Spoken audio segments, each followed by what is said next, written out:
Muita paz, muita luz a todos. Meu nome é Ariel Espíndola. Sejam muito bem-vindos a todas as minhas redes sociais. Nós iremos começar aqui a terceira parte da leitura do livro O Entreiro. Esse livro ele não está sendo mais lançado pela editora, nem mesmo a pedidos. Como eu achei de um conteúdo extremamente rico e inovador e com muitas coisas que eu nunca ouvi falar em nenhuma outra esfera de nenhum livro espiritualista, eu decidi colocar esse livro em áudio para a disponibilização de todas as pessoas. Depois eu vou estar disponibilizando esse áudio no meu canal do YouTube chamado Pleiadianos Resgate Planetário. Segunda parte do livro Homo Quadrens. Homo Quadrens, segundo Mutrilo, com um comentário de Comer, comparações entre ultradegenetizados e extraterrestres. Somente os ultradegenetizados, seres de pura energia, é que são capazes de encarnar em todos os mundos e sair deles, dando ao final o melhor estudo e opiniões sobre o magnetismo de todas as regiões do espaço. Por isso também são chamados de entreiros, por algumas espécies extraterrestres que os conhecem. A técnica usada para nascer na Terra e ter condições de viver, testando os limites do magnetismo terrestre. Desenvolve-se uma inteligência intermediária entre o homem e o ET, uma inteligência artificial entre a tridimensional humana e a D-dimensional extraterrestre. Os ultradegenetizados chamaram-no de inteligência quadridimensional, que, por sua vez, dá origem a um ser artificial chamado Homo Quadrens. Nós, de todas as espécies extraterrestres do nível intermediário do universo, conseguimos clonar homens, plantas, fazer experiências genéticas de todas as maneiras, mas não dominamos tal técnica de encarnar entre os homens, tendo durante a infância uma inteligência intermediária e artificial. O depoimento abaixo foi fornecido a nós diretamente pelos ultradegenetizados, os quais monitoram telepaticamente o entreiro Homo Quadrens, ultradegenetizado encarnado, no período da adolescência inconsciente, a escrever as suas primeiras impressões, a quais seguem com detalhes. O livro do Homo Quadrens, capítulo 1. Contato com o primeiro mundo. Os meus primeiros contatos com o mundo. Era 12 de novembro de 1967, início da tarde, em Catanduva, pequena cidade do interior paulista. Com a minha mãe, começou a sentir que eu iria nascer.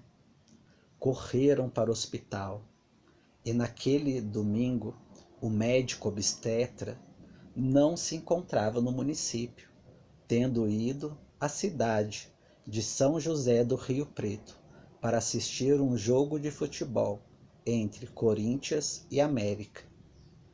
Quem lhe deu assistência foi o plantonista residente. Ele tentou forçar o parto normal, mas logo percebeu que eu estava com o meu rosto virado e seria necessário a cesariana. O tempo ia passando minha mãe ficando cada vez mais pálida, sofrendo.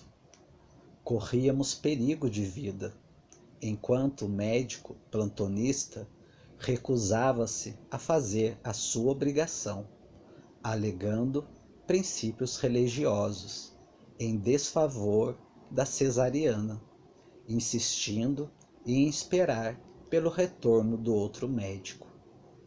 Quando meu pai, agindo com firmeza, ameaçou, e este teve que realizar a sua primeira cesariana, fazendo eu vir ao mundo por volta das 18 horas, no exato momento em que a maioria das atenções estava centrada no juiz, apitando o final do jogo, em que a equipe de São Jorge, ou Corinthians, vencia mais uma vez, dessa vez a do diabo. Nascer no país do futebol tem lá suas vantagens e desvantagens, e eu estava definitivamente vinculado ao Brasil, rumo ao sonho do Tri em 70. Logo nos primeiros meses de vida, ainda no período pré-fala, começou a se desenvolver naturalmente em meu cérebro minha parte de entreiro, aquela que nos demais 90% que não são utilizados pelos Homo sapiens, o qual atualmente domina este planeta. Essa parte a mais que eu tinha desenvolvida em meu cérebro me garantia o acesso à quarta dimensão. E, totalmente desprotegido, eu engatinhava diante dela, ficando horas e horas por detrás das grades do meu berço de madeira, a olhar apenas para aquele mundo tão misterioso e desconhecido. Naquela fase, eu ainda não conseguia diferenciar, ver nitidamente as fronteiras entre terceira e quarta dimensões.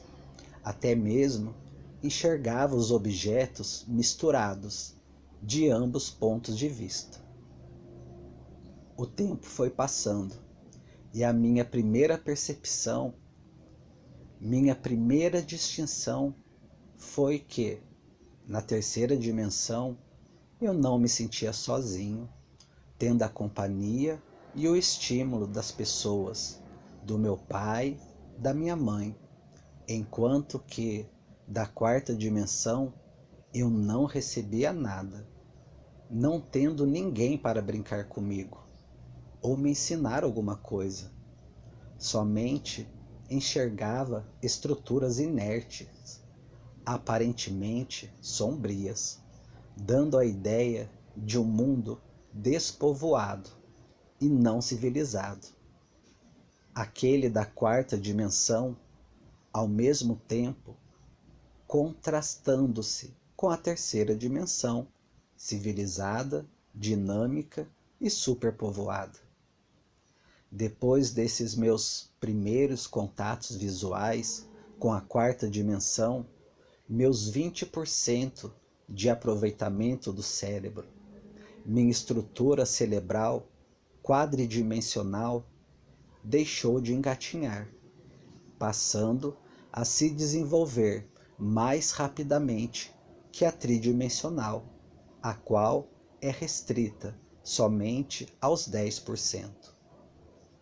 Comecei então a ter uma noção do uso do espaço da quarta dimensão, fazendo a minha primeira exploração ali mesmo, no interior do meu berço.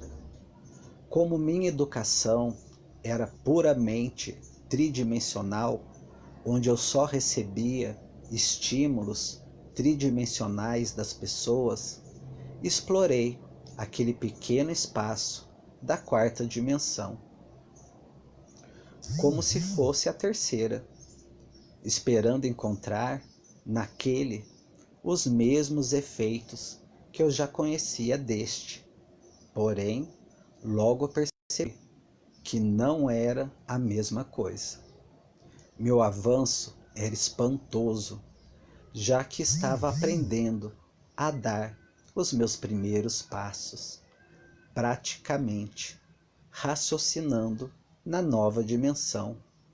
E tal prática foi percebida pela minha mãe.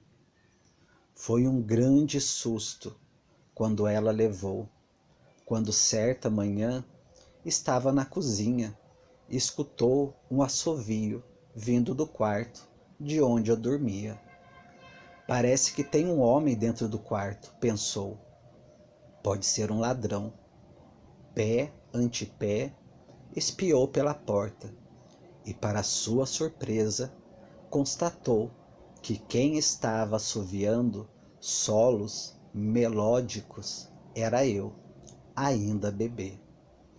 A música, ainda que na forma de assovio, acelerava o meu processo de desenvolvimento e era como que uma tentativa materializada na terceira dimensão em que eu fazia para me comunicar-me quadridimensionalmente com o mundo que me circulava, e eu aprendi a assoviar antes mesmo de falar. A primeira reação inibidora do inconsciente coletivo, IC, ou magnetismo terrestre.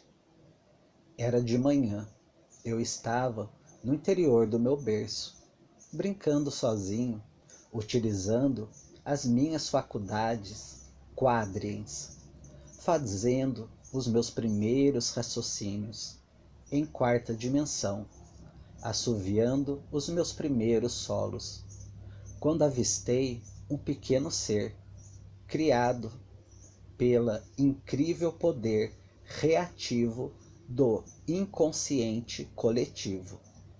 Parecia um boneco de bochechas grandes e vermelhas, olhos arregaladíssimos e esbugalhados, um corpo menor que a cabeça, com 2 braços e 2 pernas, quase imperceptíveis, e um pequeno par de asas brancas que lhe saíam das costas, sendo essas também menores do que a cabeça.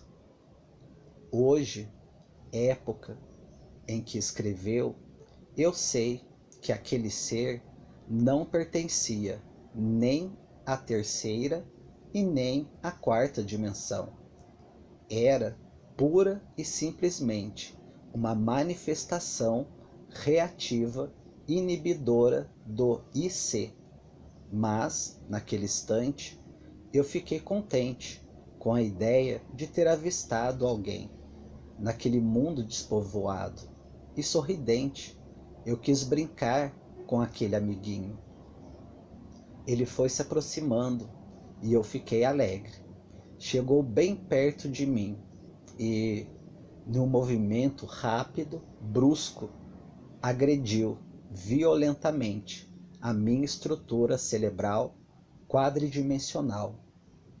Foi uma dor terrível e um grito de criança ecoou pela casa. Meus pais me acudiram prontamente. A estrutura cerebral que dava acesso à quarta dimensão fora gravemente ferida, ficando, se não morta, ou seriamente atrofiada. Meus raciocínios em quarta dimensão foram interrompidos e eu parei de assoviar.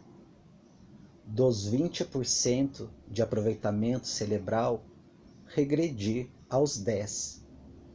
Essa experiência desagradável teve sequelas.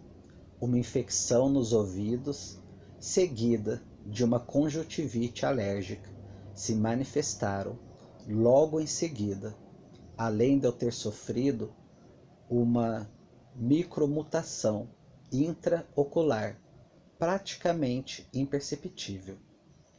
Tornei-me uma criança manhosa e não conseguia dormir sozinho, de jeito nenhum.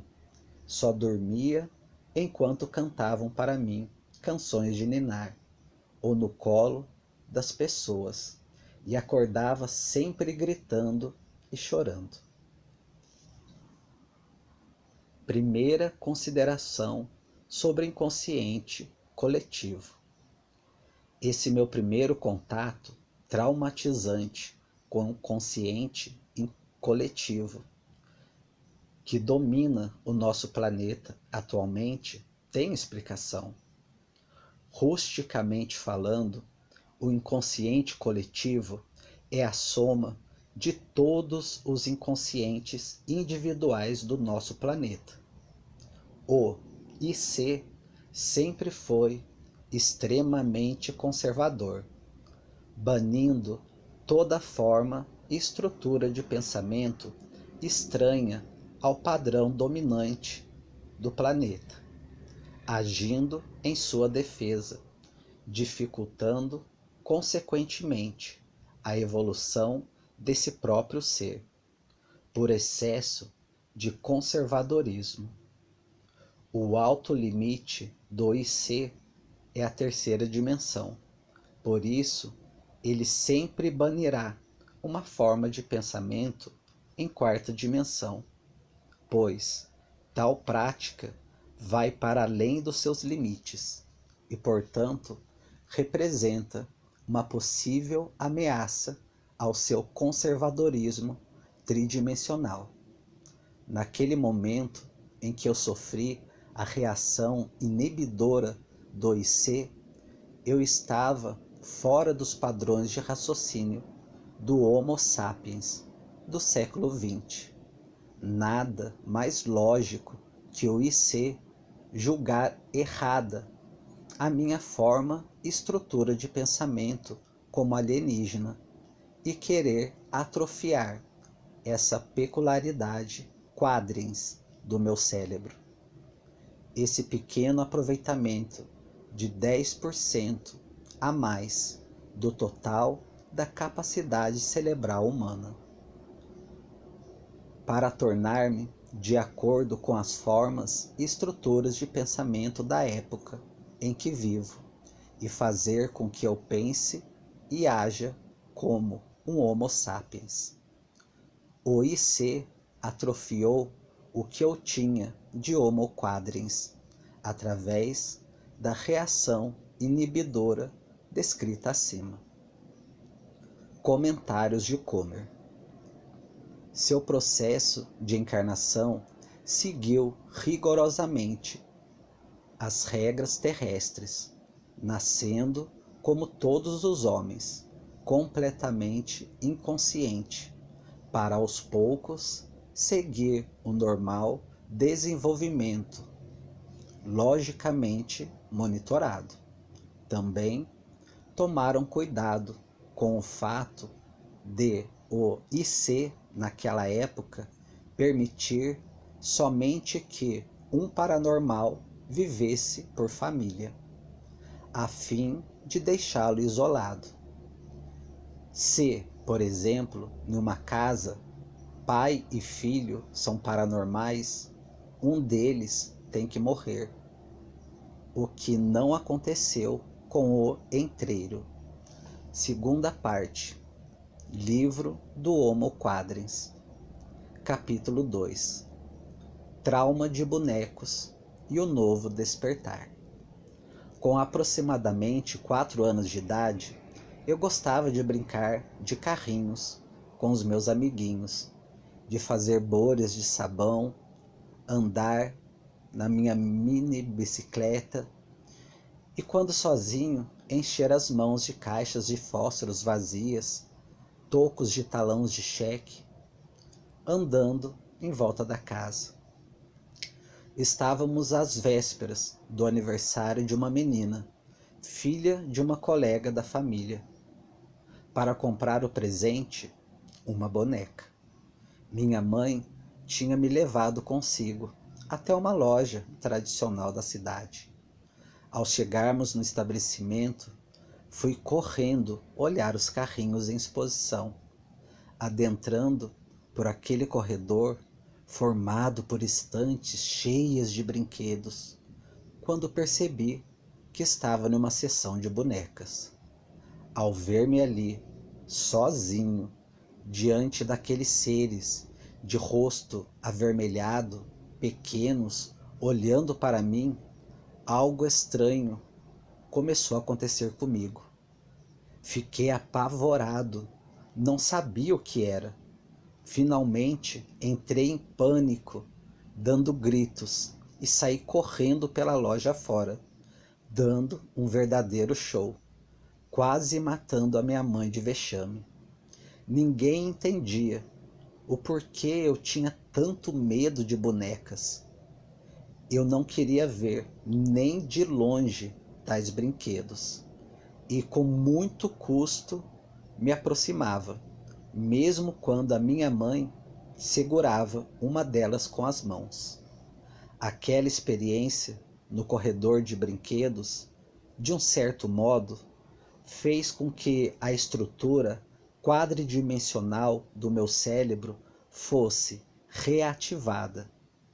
De alguma maneira, o meu subconsciente, inconsciente pessoal, rechaçou a primeira tentativa inibidora do inconsciente coletivo, que tivera atrofiado até então parcialmente as minhas faculdades quádreis, ligando a imagem do ser representante do IC que me agredira com a imagem de uma boneca. Eu comecei novamente a ter uma visão quadridimensional do mundo, a raciocinar em quarta dimensão, e aos poucos fui começando a distinguir o que existia e o que não existia na terceira e na quarta dimensão. Fui redescobrindo o espaço quadridimensional lentamente, procedendo como ainda nos primeiros tempos de berço, pesquisando tal espaço como se fosse ao igual o da terceira dimensão. Por isso, meu avanço era lento, praticamente imperceptível nessa fase. Uma curiosidade que merece ser ressaltada é que, ainda nessa fase, eu tive que superar sozinho e naturalmente um problema, em que determinadas situações ou horas do dia eu me confundia, não conseguindo distinguir as duas dimensões, misturando-as e criando uma realidade não virtual, ou seja, no sentido de não pertencer a nenhuma das duas dimensões, uma espécie de confusão interdimensional. Um exemplo prático foi o ocorrido quando o meu pai bateu com o carro. O acidente foi sério. Ele conduzia o veículo sozinho, quando um ciclista atravessou a rua com displicência. Muitos carros se chocaram, porque tiveram que se desviar da bicicleta, evitando um atropelamento. Após vários choques, o carro do meu pai acabou em um poste. Foi quase perda total do veículo, a lataria toda amassada. Lembro-me bem quando cheguei com a minha mãe para ver o veículo, já no pátio. O carro estava todo amassado, porém eu estava naquele momento com dimensionite, confusão de dimensões. Eu me lembro perfeitamente de que o avistei. Não correspondia ao veículo batido que consta na fotografia. Eu avistei um carro dimensionalmente amassado, sendo até possível representar em desenho, ao que a fotografia, que tanto me chamou a atenção anos mais tarde, me revelou o ponto de vista tridimensional e virtual do acidente, conscientizando-me do real problema pelo qual eu passara naquela época, sem saber, e que, naturalmente, com o passar do tempo, superei. O que eu avistei não pertencia à terceira dimensão, e muito menos à quarta, sendo exclusivamente um fruto do problema da mistura dimensional. O tempo passou e esses problemas desapareceram, foram totalmente superados, podendo eu ter uma real distinção entre as duas dimensões, sem que uma interferisse na outra. O marco da cura foi a experiência descrita no terceiro capítulo. Comentários de Comer. Consciência refratária. A cura da dimensionite foi uma monitoração da correção feita pelos ultras, sem a ciência do entreiro. Um pensamento que ele teve nessa época é que o mesmo deu pouco valor, nem transcrevendo, foi o da passagem dos bois, na exposição agropecuária de Cantonduva. Ele foi e viu no recinto vários bois, uns brancos e uns negros. Olhou para a palha de arroz que ficava no chão ao redor dos animais e pensou: o certo seria que os bois brancos saíssem do arroz e dos bois escuros feijão e carne. Também, nessa época, viu o seu irmão com um curativo no pé, devido a uma transfusão de sangue que sofrera, e imaginou que por detrás daquele curativo não existia carne, mas sim uma infinita luz. Tais infantilidades refletiam para nós, ETs, que o entreiro inconscientemente ainda intuía algo do seu passado intergaláctico, negando-se a encontrar-se em meio à carne, tentando não se apegar-se ao seu corpo físico, afirmando para si mesmo a existência de algo mais. Tais pensamentos secretos também ajudaram na sua recuperação. Futuramente, a consciência refratária, que é a lembrança de outras vidas, o ajudaria definitivamente na compreensão melhor do que lhe passava. Só têm a consciência refratária as pessoas que já encarnaram em orbes superiores, que têm um passado mais evoluído que o presente da Terra. Segunda parte. Livro Homo Quadrens. Capítulo 3. Vencendo as dimensões. Minha mãe estava de férias e uma amiga viera nos visitar, trazendo consigo a sua filha, uma menina da mesma idade que a minha. Conversavam, tomavam café e eu fiquei assistindo televisão na sala, junto com a menina, enquanto meu irmão mais novo dormia no berço. Minha avó materna, que sempre morou junto com a gente, estava em casa e também participava da conversa. Não ficaram por muito tempo, e depois que elas foram embora, brinquei com alguns amiguinhos no fundo do quintal, à sombra do pé de mexerica, fazendo estradinhas de terra para os nossos carrinhos. Às 5 horas da tarde era o meu horário de banho, e depois assistir os desenhos na televisão. Quando entrei na sala para ligar a TV, me detive, assim que avistei algo no chão da sala, que se contrapunha entre mim e o aparelho. A menina tinha esquecido a sua boneca. Fiquei de longe, observando aquele brinquedo e não sabia ao certo o que fazer. Aquilo era apenas um brinquedo inerte.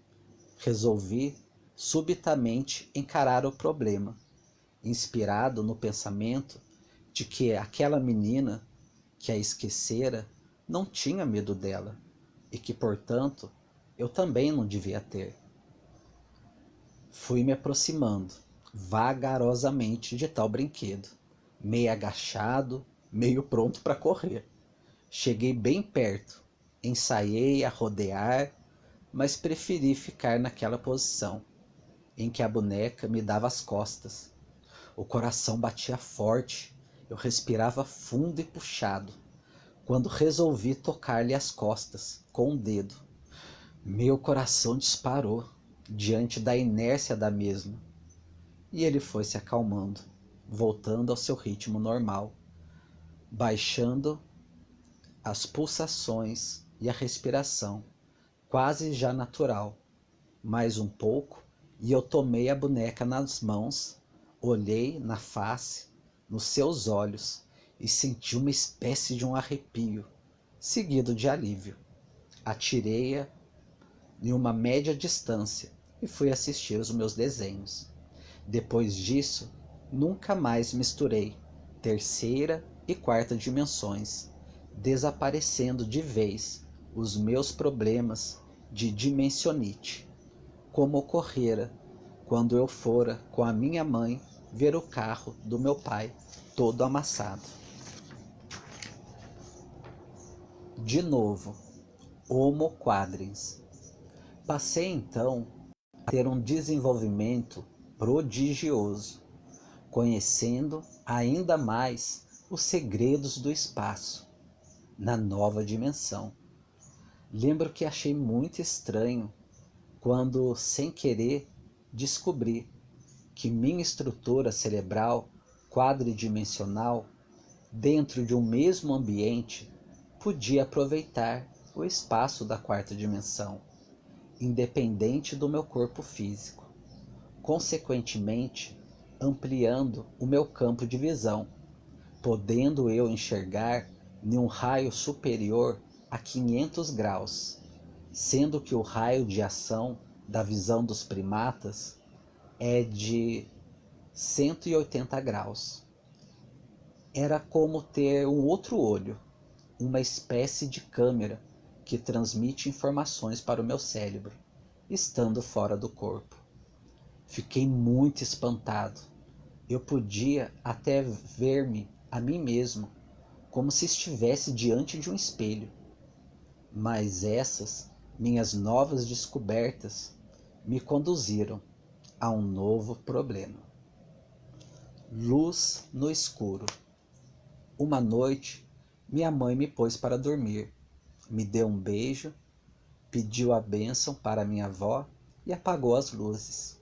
Fechou a porta e, para minha surpresa, eu continuava enxergando tudo normalmente, no escuro do interior do meu quarto.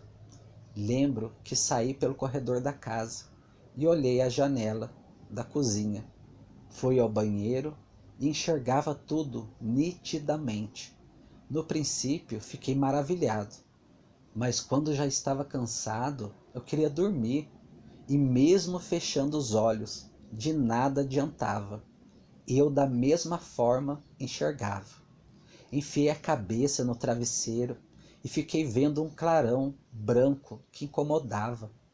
Então compreendi que a quarta dimensão não era sombria, tinha uma espécie de luz própria, natural.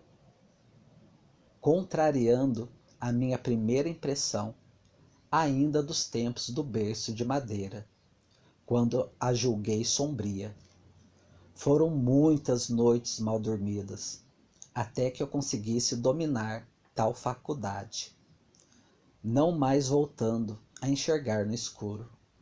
Depois dessas prévias noções do novo espaço, comecei a perceber que existia algo a mais, um tempo próprio dessa nova dimensão, muito diferente do tempo tridimensional que conhecemos.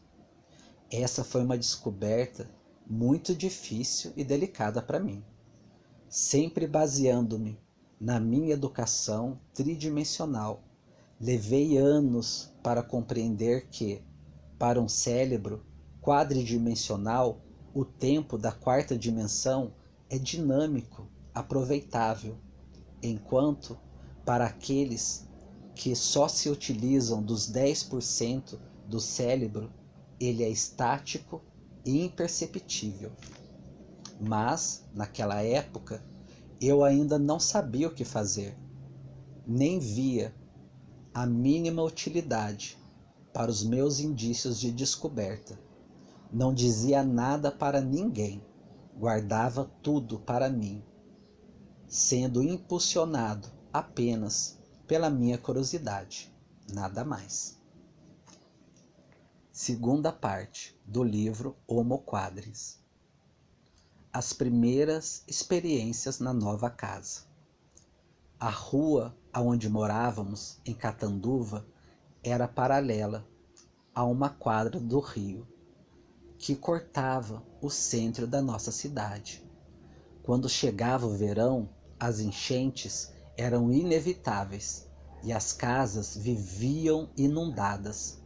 Para os adultos, uma tragédia. Para as crianças, uma festa.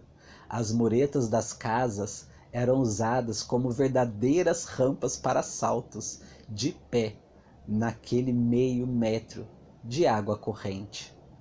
Eu me deliciava com os meus amiguinhos, aos gritos dos mais velhos que, enquanto erguia os móveis dentro das casas, nos intimidavam com histórias de cobras venenosas que nadavam pelas águas das enchentes. Para nos livrarmos dessa situação, meu pai alugou uma casa num bairro alto da cidade, chamado São Francisco.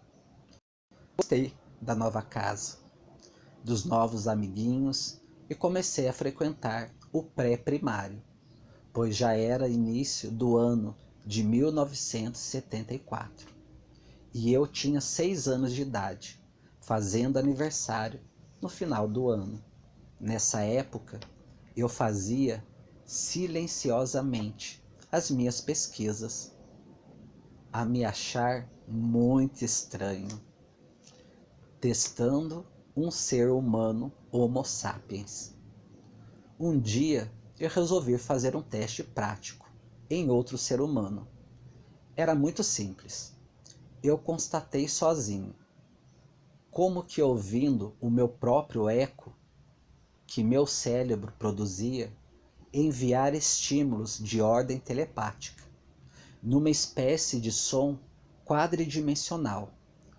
O que eu iria fazer era enviar esses estímulos para uma pessoa qualquer, de fora da minha família, mas que eu julgasse ser experiente, baseado nos pensamentos de meu pai e de meus avós, de que os velhos são as pessoas mais experientes. Resolvi escolher alguém nessas condições para ser feita essa experiência. Saí andando pela calçada, tomando a direção da casa da minha avó paterna, que era distante de uma quadra de minha casa, ficando na rua acima, na mesma posição que a nossa casa. Subindo a rua natal, no meio do quarteirão, ao lado direito da calçada, avistei uma velha de cabelos brancos, que segurava um cachorro pequenês pela corrente, de uma distância de mais ou menos uns 6 metros, e lhe enviei um estímulo, o mais forte que eu pude. E tive uma grande surpresa. A mulher não esboçava nenhuma reação, mas o cachorro sim. Resolvi então fazer uma nova experiência com aquele animal, porém de outro modo. Naquela noite eu me deitei e me concentrei para projetar a minha consciência para procurar o pequenês. Poucos segundos depois, deslizei a minha consciência sobre o meu corpo, enxergando-me deitado na cama, Atravessei a parede do meu quarto, passando para o quarto dos meus pais, onde os vi deitado, quase dormindo. Segui flutuando e cheguei à rua. E agora enxergava tudo, a iluminação natural da quarta dimensão, conforme já mencionei na experiência Luz no Escuro. Procurava pelo animal. Será que ele me enxergaria? Pensei. De longe avistei o simpático cachorrinho, olhando para a rua, entre as grades do portão do corredor. Mal me aproximei e o bichinho avançou. Fiquei assustado, saindo rapidamente dali, passando em frente da casa de uma menina a qual eu conhecera na escola e resolvi visitá-la. Será que ela também me enxerga? Pensei. Avistei-a em seu quarto, dormindo deitada do lado da coberta e com a coberta até o pescoço. Tentei acordá-la de todas as maneiras. Depois de várias tentativas, consegui materializar a minha mão direita, bem próxima ao seu rosto. Comecei a puxar lentamente a coberta e ela despertou. Abriu lentamente os olhos e já ia fechá-los novamente, quando eu puxei mais bruscamente a coberta, na tentativa de chamar-lhe atenção, talvez para brincar com ela. O grito que ela me deu me assustou muito, fazendo com que eu voltasse imediatamente ao meu corpo. No outro dia, na escola, ela me disse: ontem eu estava sonhando e de repente eu acordei. Já ia dormir de novo, quando parece que uma coisa puxou a minha coberta. Fiquei assustada, dei um grito, mas não sei por quê. Depois você apareceu no meu sonho. E eu? Por quê? Perguntei. Não sei, ela respondeu. Era um sonho bom ou ruim? Insisti. Bom, mas muito atrapalhado, meio louco. Parecia que você se balançava em um portão sem parar. E ela continuou. Esse teu sonho é muito louco mesmo, concluí, pensando em me matar. Tais experiências foram muito difíceis para mim, pois não compreendia perfeitamente o que estava se passando.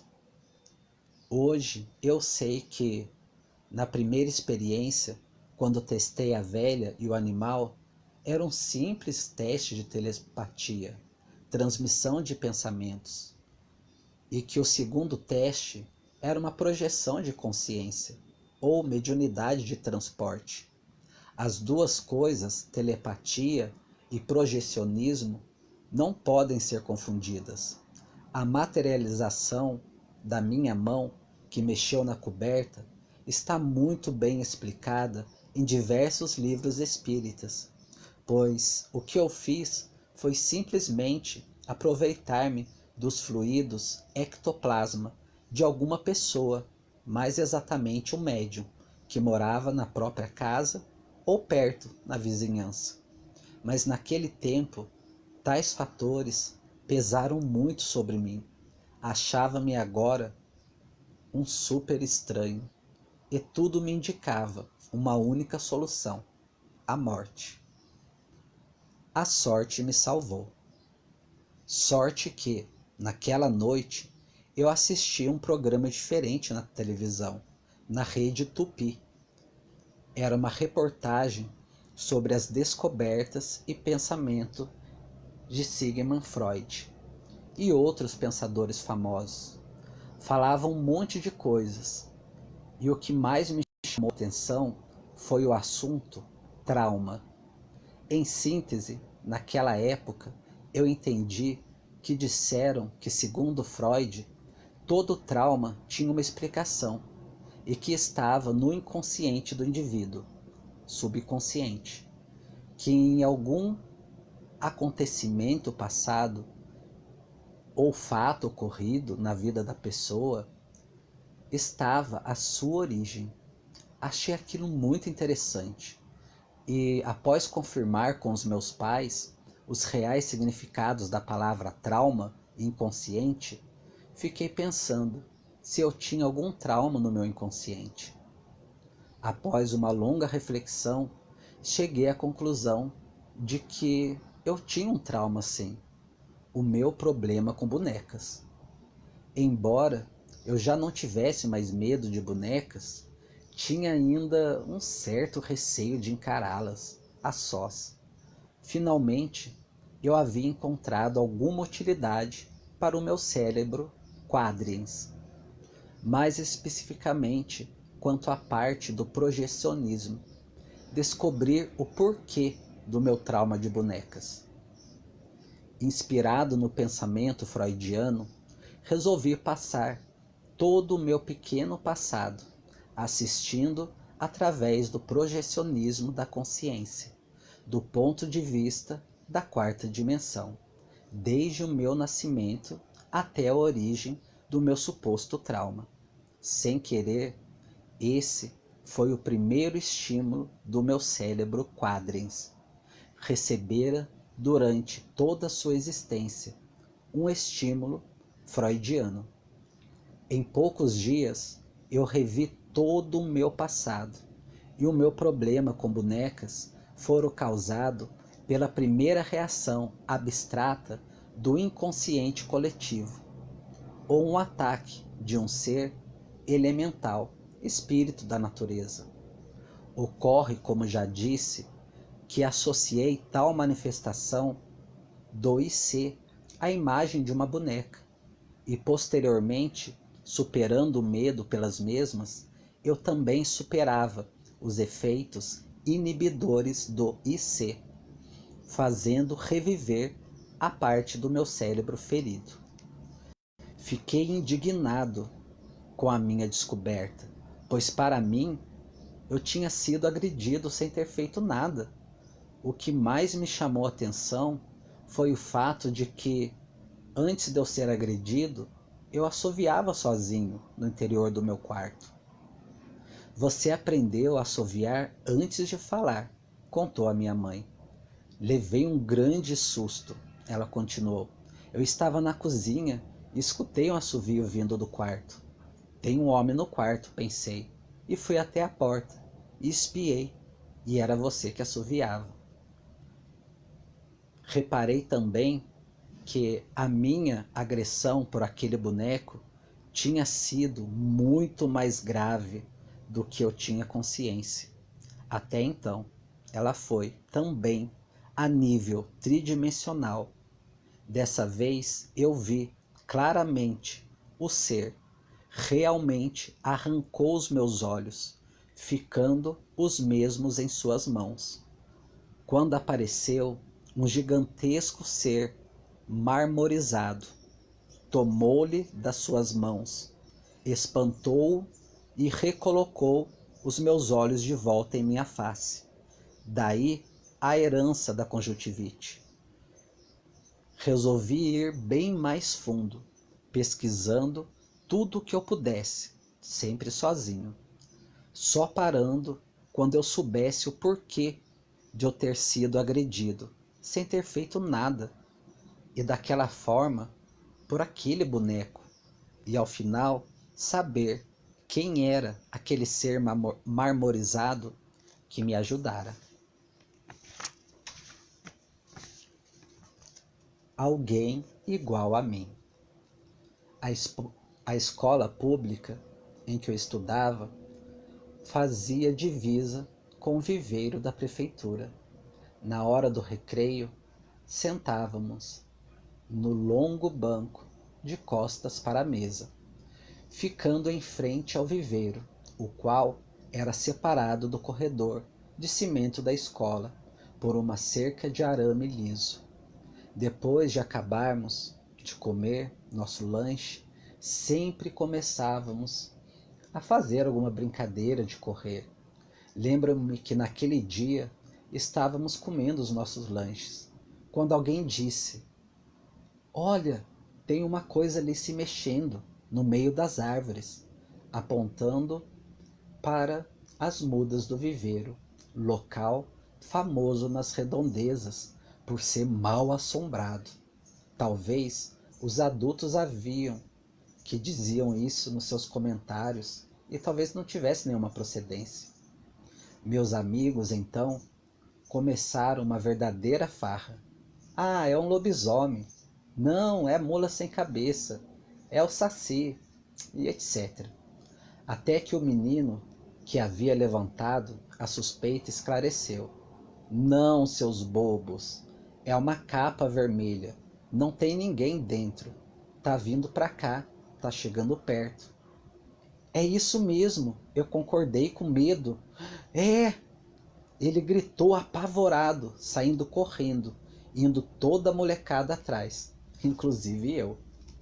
Finalmente, eu havia conhecido alguém com características semelhantes às minhas. Será que ele também tem algum trauma no seu passado? Pensei.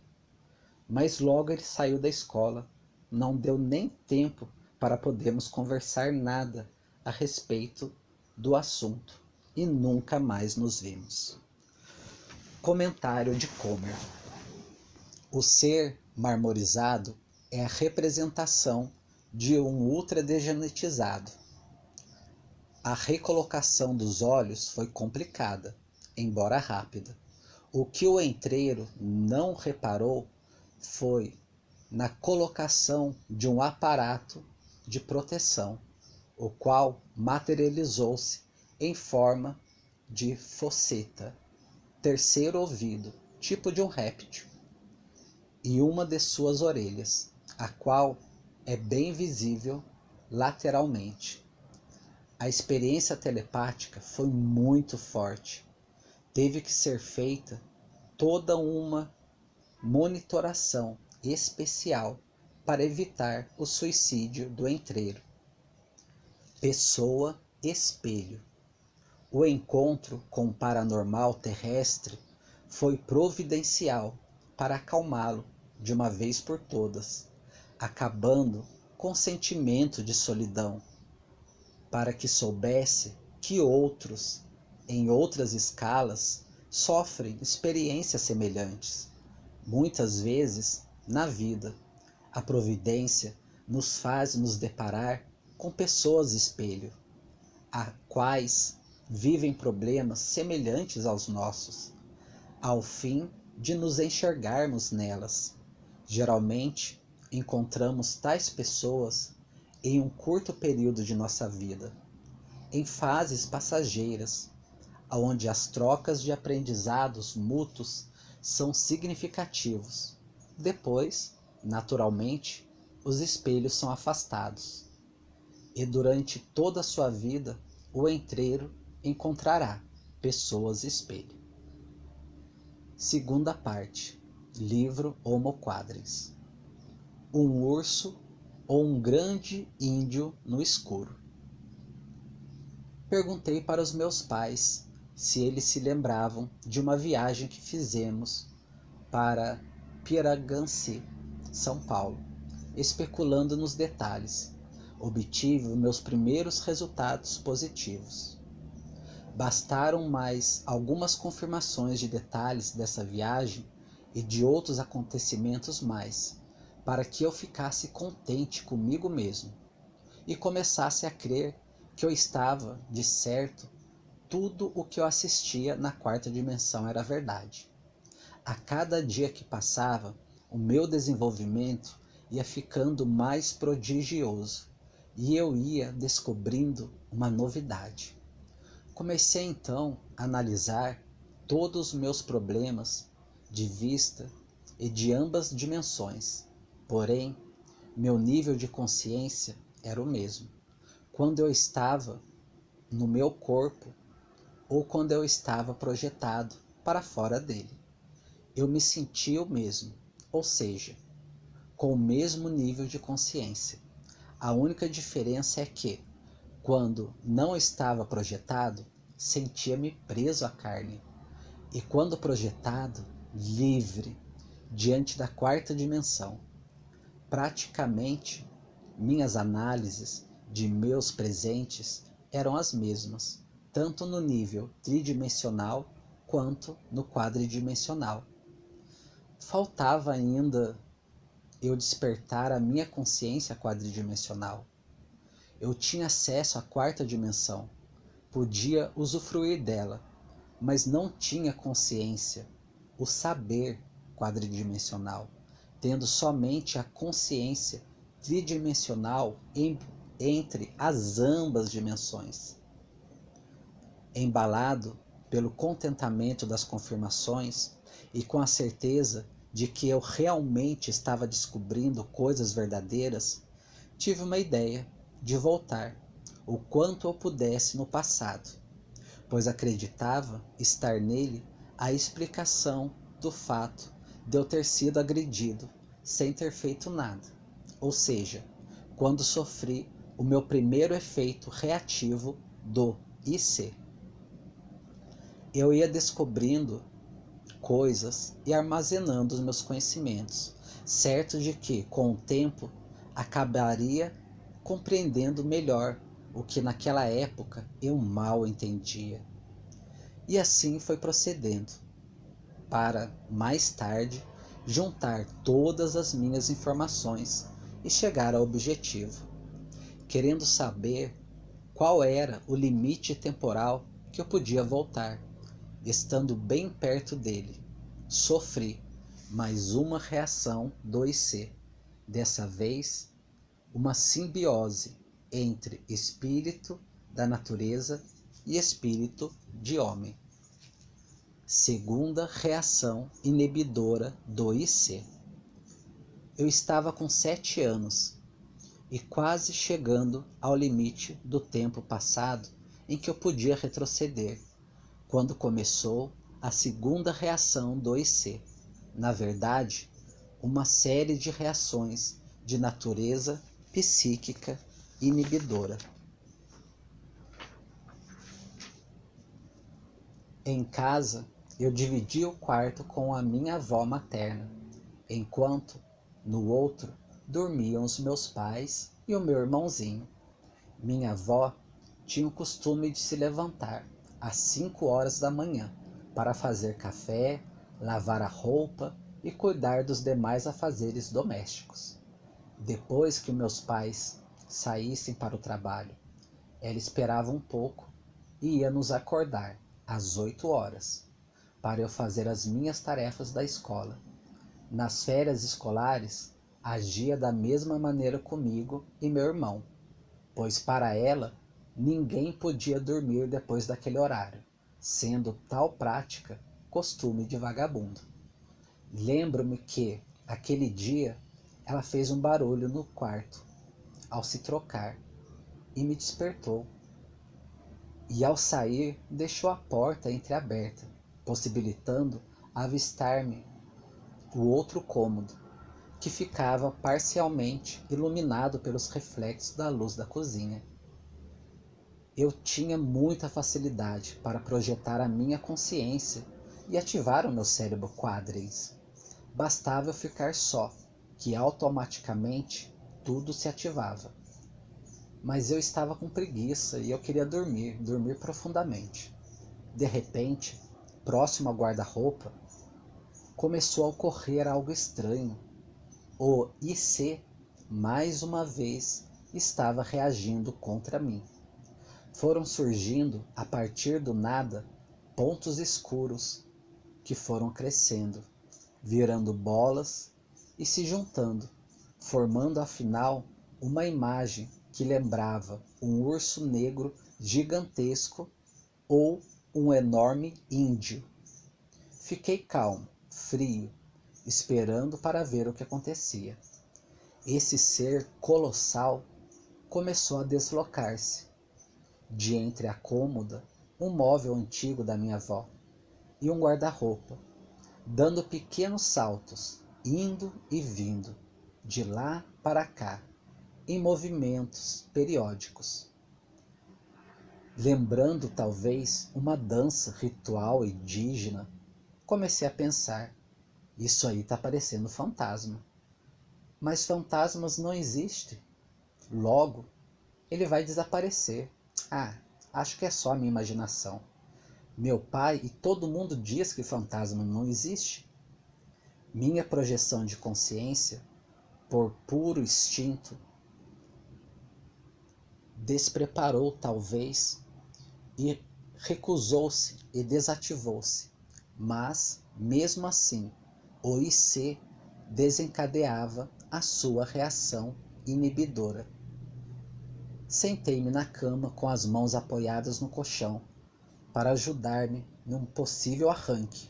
Meus pés automaticamente estavam calçados com chinelo, quando houve uma aceleração no movimento periódico do ser representado do IC, que, ainda por cima, começava a se aproximar de mim. Mesmo assim, eu ainda esperei alguns instantes para ver se aquilo desaparecia, repetindo os meus pensamentos, mas não dava para esperar mais. Calculei e saí correndo, assim que ele se dirigisse para a cômoda, deixando livre a passagem da porta à minha frente e ao lado do guarda-roupa. Quando saí correndo, para minha surpresa, ele sustou seu movimento periódico, voltando-se para minha frente, embalado como se estivesse dominado pelo medo. Por nada deste mundo eu suspenderia o meu arranque naquele momento. Abaixei a cabeça e atravessei por dentro dele, tendo muito cuidado para fechar os olhos durante a travessia. Cheguei gritando na cozinha que tinha visto um fantasma e lembro que quase acabei apanhando naquele dia. Senti-me desacreditado, humilhado perante os mais velhos, revolto com a minha condição. Eu mal podia imaginar que aquela figura de urso era apenas a ponta de um iceberg, pois por detrás dele havia todo um emaranhado psíquico que começava a envolver e fazer com que eu parasse as minhas pesquisas. Muito mais confusa, minha cabeça infantil, que, embora com certo desenvolvimento quadrins, não tinha nenhum apoio, sentindo-me sempre sozinho. Embora eu, particularmente, começasse a me sentir humilhado por ter saído correndo dizendo que tinha visto um fantasma e ninguém tivesse acreditado em mim, desanimei, continuando a usar a minha estrutura quadrins. Porém, a partir dali, comecei a ter noção do preço que eu iria pagar pela minha ousadia. Na verdade, agora era a hora de eu conhecer o espírito dos homens. Aquele urso índio era o elo de ligação entre os espíritos da natureza e os espíritos dos homens. Seu lado urso revelava sua primeira origem e o lado índio o segundo. Apresentavam-se sob tal forma por ser um espírito que tinha encarnado poucas vezes ainda como humano, talvez uma só, e muito mais como animal, na última um urso. Segundo o espiritismo, tal manifestação era de uma entidade ovoide, um ser muito atrasado. Mas isso era só o começo.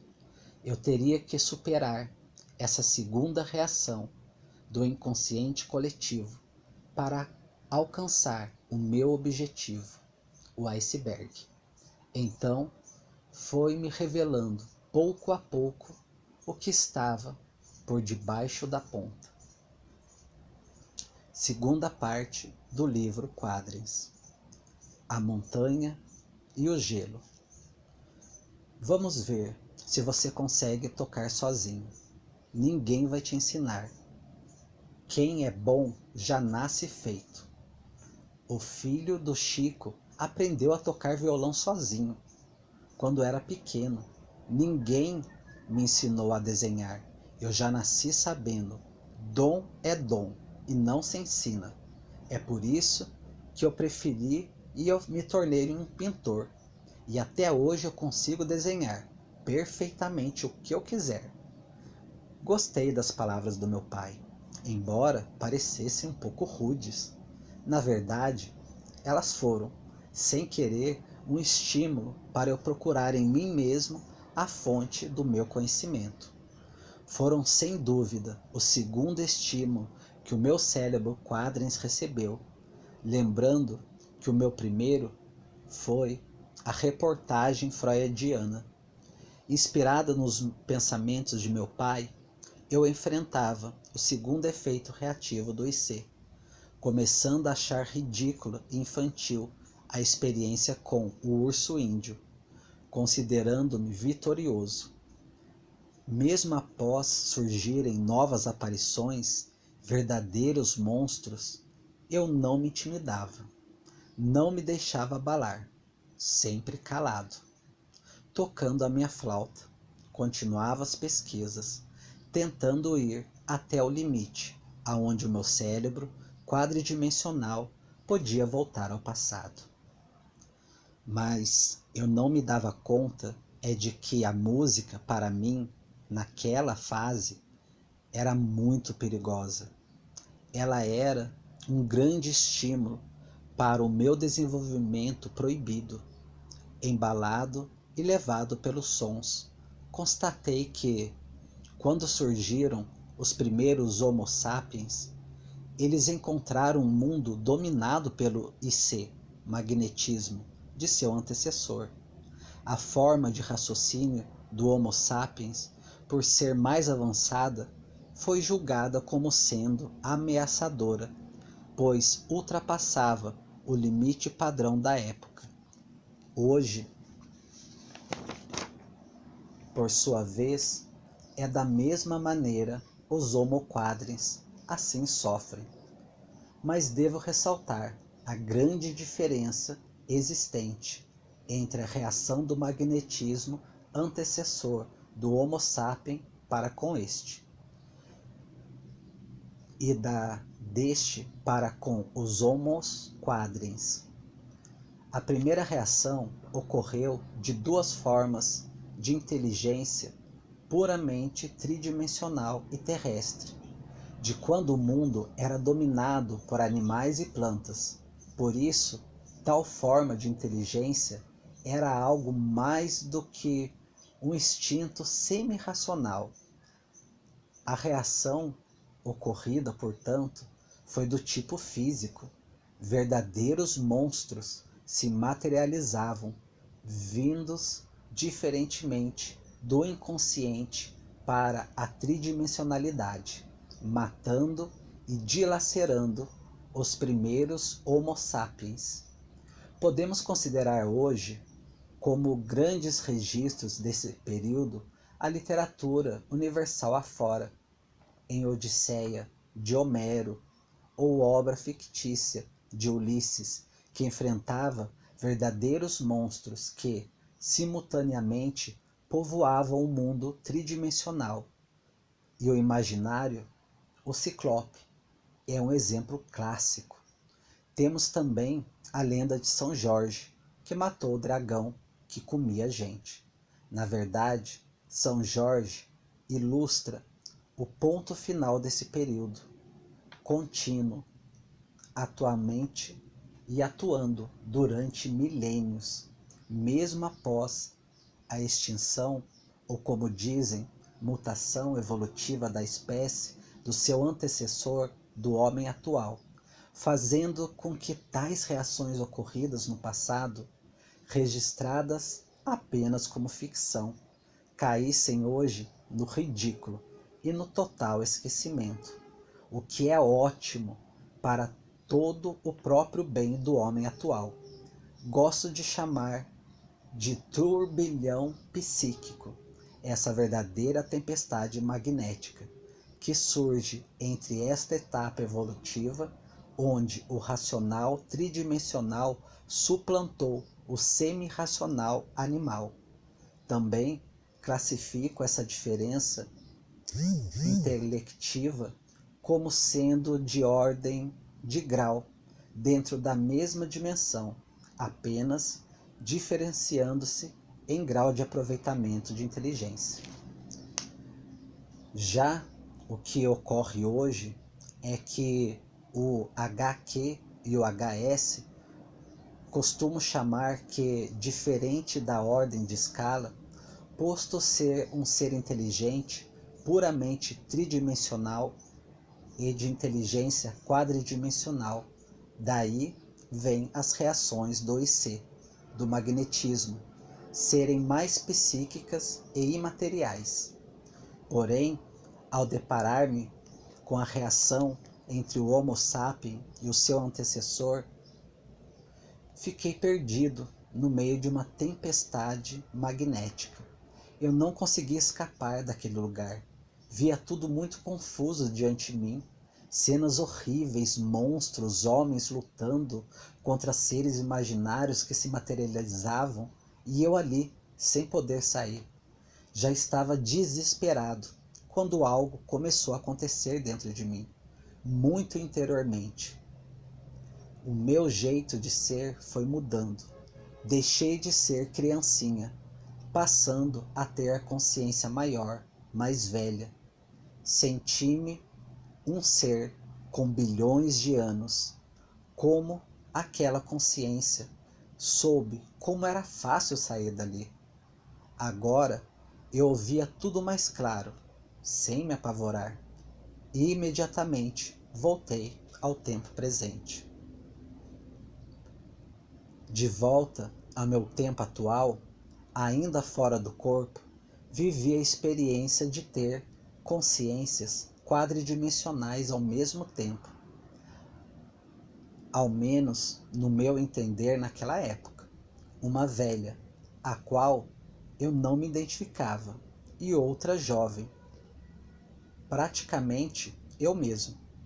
E sendo eu mesmo, quis me projetar para o futuro, com toda a minha inconsequência infantil. E mais uma vez, o IC atuou na minha parte jovem, não deixando eu ver livremente o futuro. Sorte que minha parte velha, percebendo as reações que estava por detrás do IC, agiu a tempo, salvando a parte jovem, trancando-a dentro do meu corpo, sem deixá-la sair. Desde então, o meu problema passou a ser o seguinte. Tinha 2 níveis de consciência, completamente diferentes. Quando dentro do meu corpo, uma criança terrestre, totalmente normal, com seus respectivos valores. Quando fora dele, um ser muito velho e extremamente consciente, uma consciência plena de tudo o que se passava com os seus respectivos valores. Mas minha consciência criança achava chata a minha consciência velha. Por essa, não sentir prazer nas mesmas coisas, deixando tudo muito simples e sem graça. Emanações, segundo Comer. Emanações são as diversas representações do mesmo ser em todas as dimensões inferiores, a que este tem acesso, a fim de interferir na mesma. No caso da Terra, o exemplo clássico que podemos dar são as emanações regionais. A figura máxima desse tipo de emanação é a bíblica Santa Maria, Mãe de Deus, que emana-se por todo esse planeta, assumindo traços regionais. Daí temos Nossa Senhora das Graças, Maria de Lourdes, de Guadalupe, do Sagrado Coração, de Aparecida e etc. Até mesmo fora da religião católica, as mais cristãs. A Virgem tem as suas emanações, tipo Iemanjá, Mamãe Oxum e etc. Através de suas diversas emanações, ela presta grandes trabalhos para a humanidade, se regionalizando e se atualizando conforme a época, renovando e despertando a fé cristã. interferindo na tridimensionalidade. No texto narrado, o que aconteceu em escala efetivamente menor foi que Mutrilo, eu superior, emanou-se diretamente para a quarta dimensão, a fim de salvar a sua projeção quadridimensional. Houve o transporte de sua emanação máxima, o eu superior, para auxiliar sua projeção, faculdade esta permitida somente aos entreiros, posto que os demais ETs não dominam a técnica da emanação, apenas da projeção. Não podemos confundir emanação com expansão quadridimensional. Embora a diferença seja muito sutil, ela existe.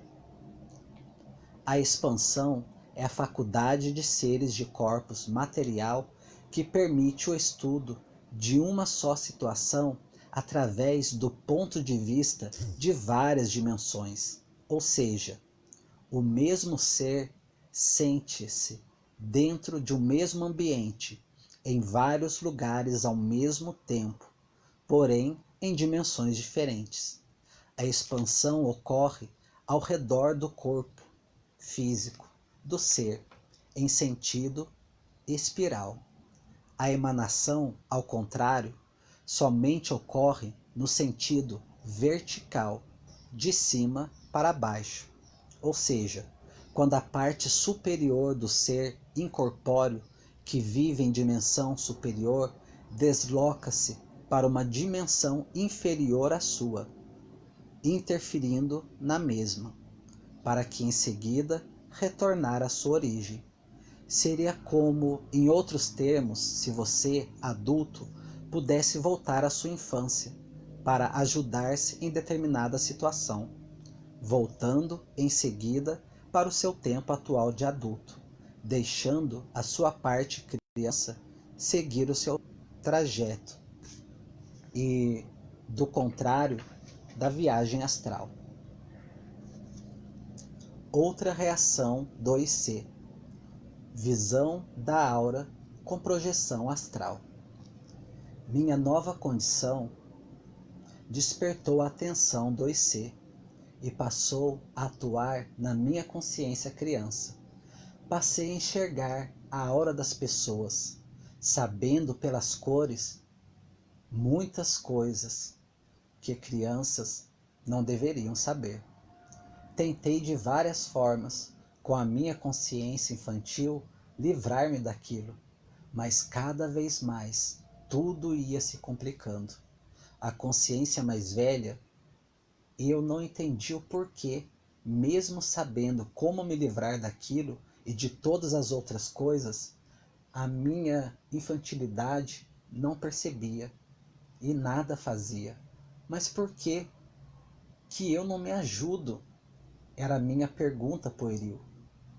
A experiência máxima desse período foi a que mesclou duas faculdades ao mesmo tempo, a visão da aura com a projeção astral.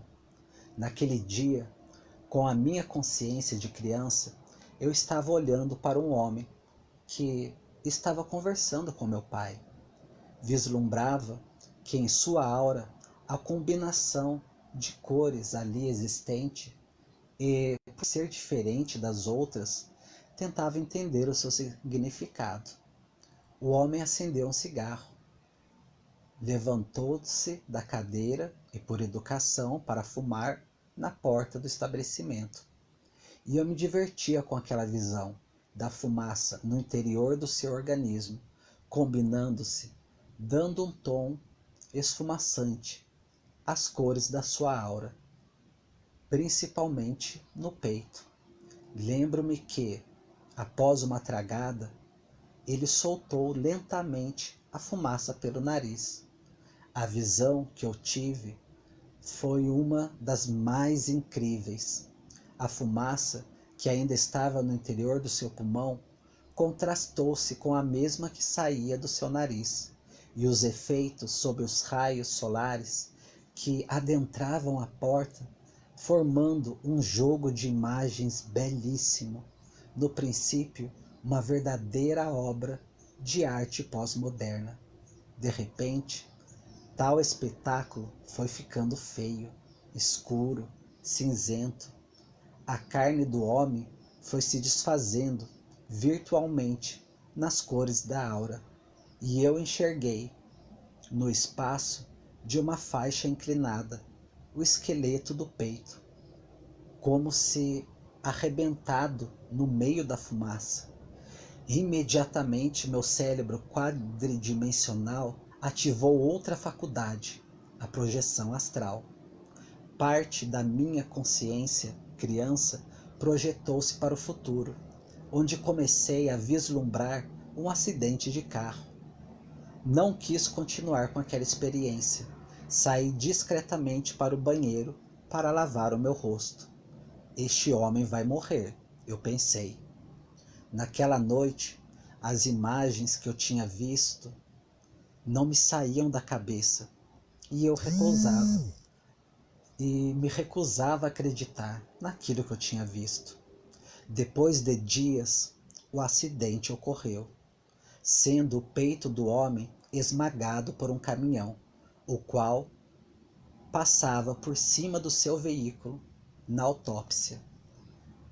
Fiquei muito tempo agoniado, com medo de me projetar-me novamente para o futuro e daquele jeito e assistir mais uma vez algo desagradável. Estava com medo de olhar para as pessoas e ver coisas que eu não queria, e a minha consciência mais velha nada fazia. Resumindo, talvez, a fim de driblar a consciência velha, a minha infantilidade desenvolvera inconscientemente a capacidade de projetar-me para o futuro, da forma descrita acima.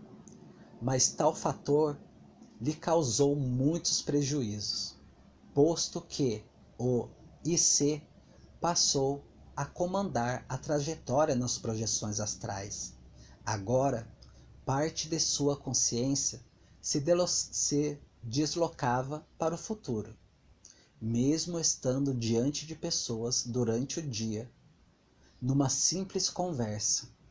Essa nova reação inibidora do IC me revelou a incrível montanha de gelo que eu estava escondido por debaixo da ponta do iceberg. Foi muito forte para mim naquela época e fez com que eu interrompesse por um período indeterminado as minhas pesquisas, principalmente porque a minha consciência velha não fazia tais experimentos tão interessantes para a minha consciência infantil. Ao contar os meus problemas para minha família, todos ficavam chocados. Só sei que minha história chegou aos ouvidos de uma vizinha, na época, uma médium da Umbanda. Bom, pessoal, muita paz, muita luz a todos. No próximo capítulo nós iremos continuar na página 49, que fala sobre o encontro do entreiro com a vizinha mística, médium da Umbanda. Muita gratidão a cada um de vocês.